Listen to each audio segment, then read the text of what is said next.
Queensland has built cities on slices of heaven, but when the heavens open, hellish inundation arrives.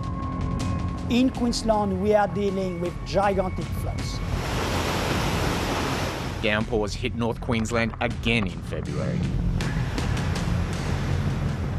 Townsville, while eventually relatively unscathed, looked to be in trouble. Residents of black zone suburbs were warned to evacuate. It's not an if or a but, it's a you must leave. This street is part of the black zone. Thousands of people in areas like this had to flee in early February, and that's because the Ross River is only a few hundred metres away. It highlights a housing crisis dilemma. Should we build on floodplains? Houses have continued to be built on this street and others in the area in the last few years. An ABC investigation shows this continued even after the flood event of 2019. The twist in this case is the land seller was our own state government. The state's development started in 2010.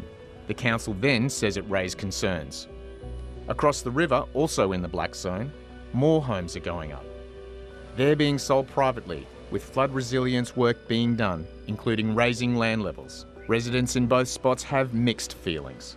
The developer says that they have already raised the land, and they also give us allowance to, build a higher slab to build a house, so we felt safe. If you could buy here, would you?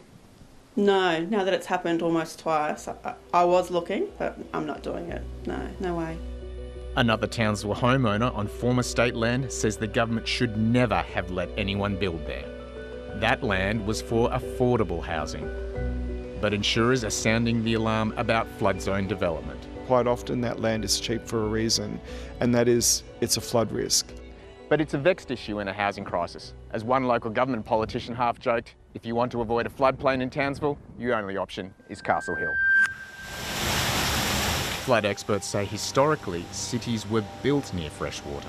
This is a tough call. Should we build in floodplains? Ideally, the answer should be no. But Hubert Chonson says moving cities is costly, and such development might continue. I think we need to develop infrastructure on housing that are flood resilient. He favours the traditional Queenslander home. You are not blocking the flow underneath your house, so you are not pushing the flood elsewhere to your neighbour. Townsville Council did not answer queries, while the new state government said its development was delivered according to a region's needs.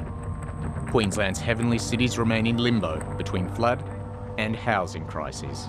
Liam Walsh, ABC News, Townsville.